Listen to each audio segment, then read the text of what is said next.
Call থাকলেও জল নেই। পর্যাপ্ত পানীয় জলের চাহিদা মিটছে না বাসিন্দাদের। খারাপ হয়ে যাওয়া কল মেরামতি করা হবে না, সাফ জানিয়ে দিল পঞ্চায়েত। দীর্ঘ প্রায় 1 বছর ধরে খারাপ হয়ে পড়ে রয়েছে নলকূপগুলি।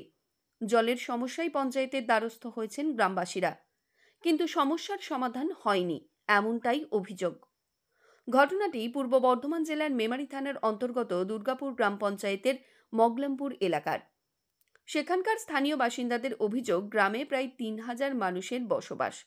সেখানে 4 থেকে 5টি পানীয় জলের নলকূপ রয়েছে, কিন্তু দীর্ঘদিন ধরে এই কলগুলি খারাপ হয়েই পড়ে রয়েছে। বারবার পঞ্চায়েতের কাছে বিষয়টি জানানো হয়েছে, কিন্তু আজও সেগুলি সারানো হয়নি। পিএইচের জলের ব্যবস্থা থাকলেও সকালে এবং বিকেলে কিছু সময় জল দেওয়া হয়, তবে তা পর্যাপ্ত নয়, এমনটাই অভিযোগ করছেন গ্রামবাসীরা। শোনাবো ঠিক কি অভিযোগ। আমাদের জল অবশ্যই দরকার। এত বড় পাড়াতে আমাদের একটা টিপ কল নেই।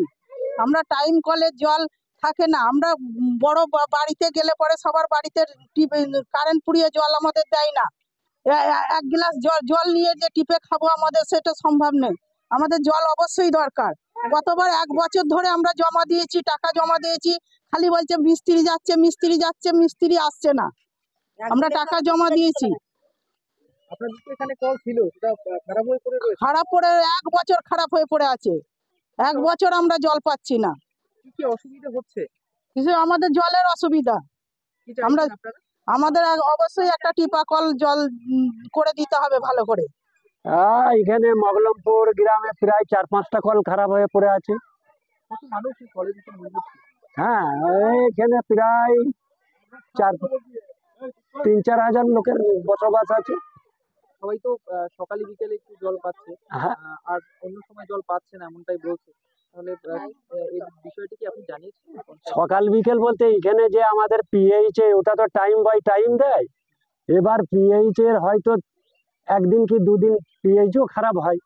খারাপ হতেই পারে। এই তো 3 দিন আগে মানে খারাপ হয়েছিল, পাইপ ভেঙে গিয়েছিল, 3 দিন জল পাইনি কো। আমরাও কষ্ট পেয়েছি, আমরাও মানে কলের ওপরই নির্ভর। সেক্ষেত্রে কি অসুবিধা হচ্ছে? অসুবিধা, লোকের বাড়ি থেকে জল চেয়ে আনতে হচ্ছে, তারাও এবার সাবমার্সেল বলবে আমাদের কারেন্ট পুড়ছে, আমরা জল দেবো না। আপনি তো পঞ্চায়েত সদস্য, জানিয়েছিলেন? হ্যাঁ, জানিয়েছি, আমি বহুবার বলেছি, এবং কি দরখাস্ত নিয়ে আমিও গেছি জমা দিতে।